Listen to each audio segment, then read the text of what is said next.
Hi friends, welcome back. അപ്പോൾ ഞാൻ ഇന്ന് വന്നിരിക്കുന്നത് ഒരു അടിപൊളി സ്നാക്ക് റെസിപ്പിയുമായിട്ടാണ് കേട്ടോ. അപ്പോൾ നമ്മൾ ഒരു പഴംപോളയാണ് കേട്ടോ. അപ്പോൾ നമ്മൾ അതിൽ നിന്ന് വെറൈറ്റി ആയിട്ട് കുറച്ച് സേമിയ ഇട്ടിട്ടില്ല, ഒരു പഴംപോളയാണ് കേട്ടോ. അപ്പോൾ നമ്മൾ സേമിയയും പഴംപോളയാണ് കേട്ടോ റെഡിയാക്കുന്നത്.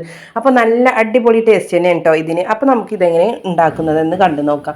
അപ്പോൾ ഞാൻ അതിനായിട്ട് ഇതാ കുറച്ച് പഴുത്ത പഴം എടുത്തിട്ടുണ്ട് കേട്ടോ. അപ്പോൾ ഒരു ചെറിയ പഴം ആയതുകൊണ്ട് ഞാനൊരു 5 പഴമൊക്കെ എടുത്തിട്ടുണ്ട്. നിങ്ങൾ വലിയ പഴമാണെന്നുണ്ടെങ്കിൽ ഒരു 3 എടുത്താൽ മതിയാവും. പിന്നെ ഞാനൊരു ചെറിയ പേക്ക് സേമിയ എടുത്തിട്ടുണ്ട്. പിന്നെ 4 മുട്ടയും എടുത്തിട്ടുണ്ട് കേട്ടോ. പിന്നെ വേണ്ടത് കുറച്ച് പാലാണ്. അപ്പോൾ അതും അവിടെ റെഡിയാക്കിയിട്ടുണ്ട്. അപ്പോൾ അത് ഉണ്ടാക്കി തുടങ്ങാനായിട്ട് ഞാൻ എന്താ ഒരു സോസ് പാൻ എടുത്തിട്ട്, അപ്പോൾ നമ്മൾ കുഴിയുള്ളൊരു സോസ് പാനാണ് കേട്ടോ എടുത്തിരിക്കുന്നത്. അപ്പോൾ നമ്മൾ ഇതിൽ തന്നെ കേട്ടോ ഈ പഴംപോള റെഡിയാക്കുന്നത്. അപ്പോൾ അതിനനുസരിച്ചുള്ള പാത്രമാണ് കേട്ടോ നമ്മൾ എടുക്കാൻ. അപ്പോൾ ഞാൻ എന്താ അത് നല്ലോണം ചൂടാവാൻ വേണ്ടിയിട്ട് വെച്ചിട്ടുണ്ട്. അപ്പോൾ അത് ചൂടായി വരുമ്പോൾ നമ്മൾ അതിലേക്ക് ഒരു 1.5 ടീസ്പൂൺ നെയ്യ് ഒഴിച്ച് കൊടുക്കേണ്ട. അപ്പോൾ നെയ്യ് നല്ലോണം മെൽറ്റായി വരുമ്പോൾ നമ്മൾ ആദ്യം അതിൽ കുറച്ച് അണ്ടിപ്പരിപ്പ് എടുത്തിട്ട് വറുത്തെടുക്കേണ്ട. അപ്പോൾ അണ്ടിപ്പരിപ്പ് കുറച്ച് കൂടുതൽ ഇട്ട് കൊടുത്താലും കുഴപ്പമില്ല. അപ്പോൾ ഞാനിത് ഡെക്കറേഷന് വേണ്ടി മാത്രമാണ് കേട്ടോ അണ്ടിപ്പരിപ്പ് ഇട്ട് കൊടുക്കുന്നത്. അപ്പോൾ ആദ്യം അത് നല്ലോണം ഫ്രൈ ആക്കി എടുക്കുകയാണ്.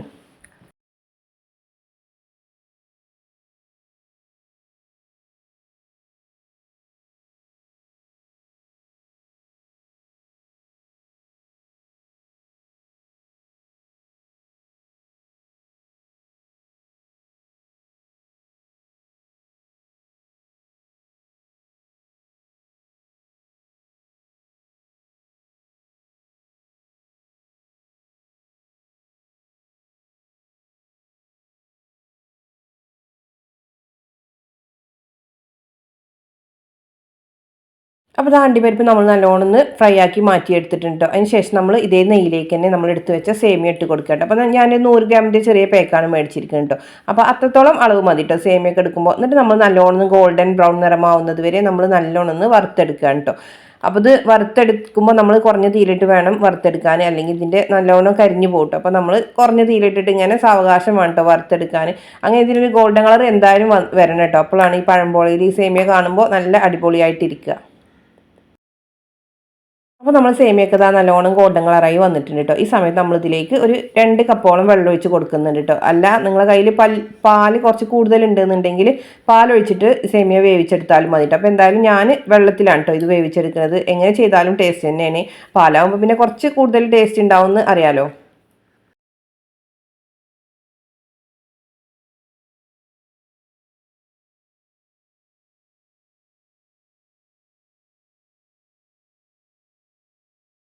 നമ്മൾ സേമിയ നമ്മൾ അടച്ച് വെച്ചിട്ട് കുറഞ്ഞ തീയിലിട്ടിട്ട് നല്ലോണം വേവിച്ചെടുക്കാണ്ട്. അപ്പോൾ സേമിയ വേവുമ്പോഴത്തേക്കും നമുക്ക് പഴം റെഡിയാക്കി എടുക്കാം. അപ്പോൾ ഞാൻ അതിനായിട്ടൊരു പാൻ എടുത്തിട്ടുണ്ട് കേട്ടോ. അപ്പോൾ പാനിൽ നമ്മൾ പഴം ചെറിയ കഷ്ണങ്ങളാക്കി ഇങ്ങനെ അരിഞ്ഞു കൊടുക്കുകയാണ്. അപ്പോൾ നമ്മൾ ചെറിയതാക്കിയിട്ട് അരിഞ്ഞു കൊടുത്താൽ മതി കേട്ടോ പഴമൊക്കെ.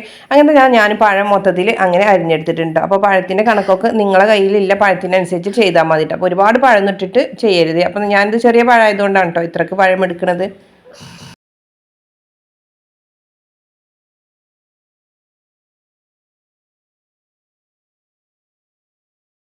നമ്മളെ പഴമൊക്കെ ഞാനിങ്ങനെ അരിഞ്ഞ് എടുത്തിട്ട് അതവിടെ മാറ്റി കൊടുക്കുന്നുണ്ട് കേട്ടോ. ഈ സമയത്ത് നമ്മൾ സേമിയ തുറന്ന് നോക്കുമ്പോൾ ആ സേമിയൊക്കെ പാകത്തിന് വെന്ത് വന്നിട്ടുണ്ട് കേട്ടോ.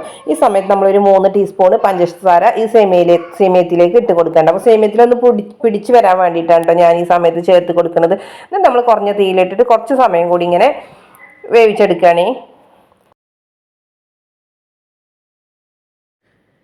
അപ്പോൾ നമ്മൾ സേമിയത്തിൽ ഇതാ പഞ്ചസാരയൊക്കെ ഒന്ന് അലിഞ്ഞ് സെറ്റായി വന്നിട്ടുണ്ട്. അപ്പോൾ നമ്മൾ ഇത് സ്റ്റൗവിൽ നിന്നും മാറ്റി കൊടുക്കാണ്ടോ. ഇനി നമ്മൾ ആ പഴം നുറുക്കിയ പാനുണ്ടല്ലോ അതൊന്ന് വെച്ച് കൊടുത്തിട്ട് അതിൽ കുറച്ച് നെയ്യ് എടുത്തിട്ട് ആ പഴം കൂടി ഒന്ന് വാട്ടിയെടുക്കുന്നുണ്ട് കേട്ടോ. അപ്പോൾ പഴം നല്ലോണം ഒന്ന് വാടാൻ വേണ്ടിയിട്ട് നിൽക്കണ്ട കേട്ടോ. ജസ്റ്റ് ഒന്നിങ്ങനെ വാടി വന്നാൽ മതി കേട്ടോ, അല്ലെങ്കിൽ പഴം ആകെ കുഴഞ്ഞു പോകും.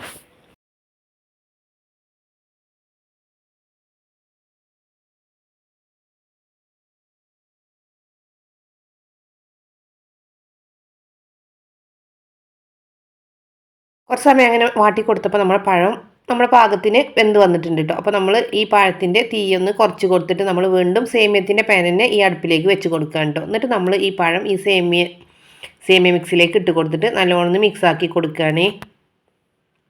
എന്നിട്ട് കുറഞ്ഞ സമയം നമ്മൾ തീയെ ഒന്ന് കുറച്ച് കൊടുത്തിട്ട് ഒന്ന് മൂടി വെച്ചിട്ട് ജസ്റ്റ് ഒന്ന് ഇവ മിക്സ് ആവാൻ വേണ്ടിയിട്ട് ഒരു സമയം ഇങ്ങനെ അടച്ചു വെക്കുന്നുണ്ട്.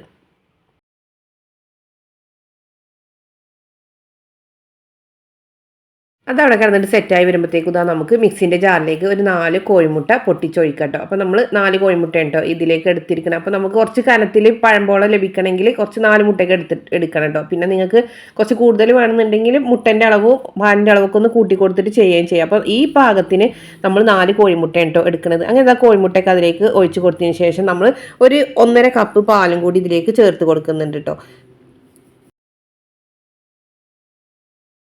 ഇനി ഇതിലേക്ക് ആവശ്യത്തിനുള്ള പഞ്ചസാരയും കൂടി ചേർത്ത് കൊടുക്കേണ്ട. അപ്പോൾ നമ്മൾ കുറച്ച് കൂടുതലായിട്ട് പഞ്ചസാര ചേർത്ത് കൊടുക്കുന്നുണ്ട്. അപ്പോൾ നമ്മൾ നല്ല മധുരത്തിലാണ് കേട്ടോ ഈ പോള ഉണ്ടാക്കുന്നത്. അപ്പോൾ നമ്മൾ അത് ചേർത്ത് കൊടുക്കുന്നത്. അതിന് ശേഷം നമ്മൾ അതിലേക്ക് 4 ഏലക്ക ഇട്ട് കൊടുക്കുന്നുണ്ട് കേട്ടോ. നമ്മൾ ഈ മുട്ടേൻ്റെ ഒരു ഫ്ലേവറൊക്കെ ഒന്ന് മാറി കിട്ടാൻ വേണ്ടിയിട്ടാണ് കേട്ടോ ഏലക്ക ചേർത്ത് കൊടുക്കുന്നത്. എന്നാൽ 1.5 കപ്പ് പാലൊഴിച്ചതിന് ശേഷം പിന്നെ നമ്മൾ മിക്സിയിലിട്ടിട്ട് നല്ലോണം അടിച്ചെടുക്കണ്ടോ. അപ്പോൾ നല്ലവണ്ണം അടിച്ചെടുത്തിട്ട് വേണം കേട്ടോ നമ്മൾ ഈ മുട്ടയൊക്കെ നല്ലോണം ബീറ്റായി കിട്ടണത് വരെ നമ്മളിങ്ങനെ അടിച്ചെടുക്കണം. അപ്പോൾ അതൊക്കെ അടിച്ചെടുത്തതിന് ശേഷം നമ്മുടെ സേമിയത്തിൻ്റെ മിക്സി തുറന്ന് നോക്കിയിട്ട് അപ്പോൾ പഴവും സേമിയും ഒക്കെ ഒന്ന് സെറ്റായി വന്നിട്ടുണ്ട് കേട്ടോ. ഇത് നല്ലോണം ഇളക്കി കൊടുത്തതിന് ശേഷം പിന്നെ നമ്മൾ പഴം മുട്ടിയും പാലും പോലെ അടിച്ചു വെച്ച ഈ മിക്സ് ഉണ്ടല്ലോ അത് ഇതിലേക്ക് ഒഴിച്ച് കൊടുക്കുകയാണ്. എന്നിട്ട് നല്ലോണം മിക്സാക്കി കൊടുക്കുകയാണ് കേട്ടോ. അങ്ങനെ നമ്മളിത് നല്ലോണം മിക്സാക്കി കൊടുത്തതിന് ശേഷം പിന്നെ നമ്മളിത് സ്റ്റൗവിൽ നിന്ന് മാറ്റി വെക്കേണ്ട. അപ്പോൾ നമ്മൾ ഇതിൻ്റെ അടിയിൽ ഒരു പാൻ വെച്ചിട്ട് അതിൻ്റെ മുകളിലാണ് കേട്ടോ ഇത് വേവിച്ചെടുക്കുക. അപ്പോൾ പോളയൊക്കെ ചെയ്യുമ്പോൾ അങ്ങനെയല്ല ചെയ്യും. അപ്പോൾ ഞാനൊരു നോൺ സ്റ്റിക്കിൻ്റെ പാൻ എടുത്തിട്ടുണ്ട് കേട്ടോ. അപ്പോൾ നമ്മളെ കയ്യിൽ കിടന്ന പാൻ ഉണ്ടെങ്കിൽ അങ്ങനെ ചെയ്താൽ മതി. അപ്പോൾ എൻ്റെ കയ്യിൽ ഞാൻ ചപ്പാത്തി ചുണ്ണ പാനാണുള്ളത് കേട്ടോ. അപ്പോൾ അതാണ് വെച്ച് കൊടുക്കുന്നത്. അപ്പോൾ അത് വെച്ച് കൊടുത്തിട്ട് അത് നല്ലോണം ചൂടായി വരുമ്പോൾ നമ്മൾ അതിൻ്റെ മുകളിലേക്ക് നമ്മൾ ഈ മിക്സ് റെഡിയാക്കിയ പാൻ ഉണ്ടല്ലോ അതും കൂടി വെച്ച് കൊടുക്കുക കേട്ടോ. അങ്ങനെ വെച്ച് കൊടുത്തിട്ട് നമ്മളൊരു 25 മിനിറ്റൊക്കെ ഇത് കുറഞ്ഞ തീയിലിട്ടിട്ട് നല്ലോണം വേവിച്ചെടുക്കുകയാണ്. അപ്പോഴത്തേക്കും നമ്മളെ പോളയൊക്കെ നല്ല അടിപൊളിയായിട്ട് വരും കേട്ടോ. അപ്പോൾ നമ്മൾ ഈ അടപ്പുണ്ടല്ലോ അതിനൊരു ഹോളില്ലോണ്ട് ഞാൻ അതൊരു പേപ്പർ വെച്ചിട്ട് ഇങ്ങനെ അടിച്ച് കൊടുക്കുന്നുണ്ട്. അങ്ങനെ ഹോളില്ലാത്ത അടപ്പൊക്കെ ആണെന്നുണ്ടെങ്കിൽ അതായിരിക്കും കേട്ടോ നല്ലത്. എയറൊന്നും പോവാതെ നല്ല വേഗത്തിൽ അടിപൊളിയായിട്ട് ഇത് കിട്ടും. അങ്ങനെ അതൊക്കെ ഒന്ന് അടച്ച് വെച്ചതിന് ശേഷം ഞാനൊരു 25 മിനിറ്റ് കഴിഞ്ഞിട്ടാണ് കേട്ടോ ഈ പോള എടുക്കുന്നത്.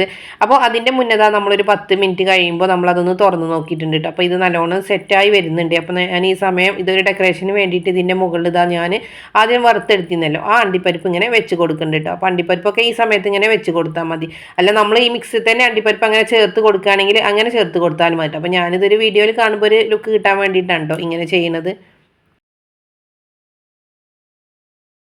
അപ്പോൾ ഞാൻ അതൊരു 25 മിനിറ്റ് കഴിഞ്ഞിട്ട് പിന്നെ വീണ്ടും തുറന്ന് നോക്കിയിട്ട് ഒന്ന് റെഡിയാക്കി വന്നിട്ടുണ്ട് കേട്ടോ. അപ്പോൾ ഞാൻ അത് ഒന്ന് തണുത്തതിന് ശേഷം ഞാനൊരു പാത്രത്തിലേക്ക് മാറ്റി കൊടുത്തു. അപ്പോൾ കണ്ടില്ലേ നല്ല സോഫ്റ്റ് ആയിട്ടും നല്ല അടിപൊളിയായിട്ട് തന്നെ കേട്ടോ കിട്ടിയിരിക്കുന്നത്. അപ്പോൾ അതിലേറെ ടേസ്റ്റാണ് കേട്ടോ ഇത് കഴിക്കാൻ. അപ്പോൾ നിങ്ങൾ എന്തായാലും ഇതൊന്ന് ട്രൈ ചെയ്ത് നോക്കണം. അപ്പോൾ നമ്മൾ കട്ട് ചെയ്യുമ്പോൾ തന്നെ അറിയാലോ നല്ല സോഫ്റ്റ് ആയിട്ടാണ് കേട്ടോ ഇത് മുറിയണത്. അങ്ങനെ ഞാൻ ഒരു കഷ്ണങ്ങളാക്കിയിട്ട് എടുക്കുന്നുണ്ട്. അപ്പോൾ നല്ല അടിപൊളി സ്നാക്ക് തന്നെ കേട്ടോ. അപ്പോൾ നിങ്ങൾ എന്തായാലും ട്രൈ ചെയ്ത് നോക്കണേ. അപ്പോൾ നമ്മൾ കട്ട് ചെയ്തിട്ട് അതിൽ നിന്നൊരു പീസ് ഇങ്ങനെ എടുക്കുമ്പോൾ നമ്മൾ പഴവും സേമിയവും ഒക്കെ നല്ല അടിപൊളിയായിട്ട് ഇങ്ങനെ അതിൻ്റെ ഉള്ളിൽ ഇങ്ങനെ നല്ല അടിപൊളിയായിട്ട് കാണട്ടോ. അപ്പോൾ നല്ല അടിപൊളി സ്നാക്ക് റെസിപ്പിയാണ് കേട്ടോ നിങ്ങൾ കണ്ടത്. അപ്പോൾ ഇതാണ് കേട്ടോ ഇന്നത്തെ എൻ്റെ വീഡിയോയിലുള്ളത്. അപ്പോൾ നിങ്ങൾക്ക് എൻ്റെ വീഡിയോ ഇഷ്ടമായാൽ ലൈക്ക് ചെയ്യുക, ഷെയർ ചെയ്യുക, സബ്സ്ക്രൈബ് ചെയ്യുക, തൊട്ടടുത്ത ബെല്ലൈക്കൺ ഒന്ന് ക്ലിക്ക് ചെയ്യട്ടോ. കൂടാതെ ആരെങ്കിലും സബ്സ്ക്രൈബ് ചെയ്യാതെ കാണുന്നുണ്ടെങ്കിൽ പ്ലീസ് ഒന്ന് സബ്സ്ക്രൈബ് ചെയ്ത് സപ്പോർട്ട് ചെയ്യുക. അപ്പോൾ ഇനിയും പുതിയ പുതിയ വീഡിയോയുമായി വരുന്നത് വരെയും ഓക്കെ, താങ്ക്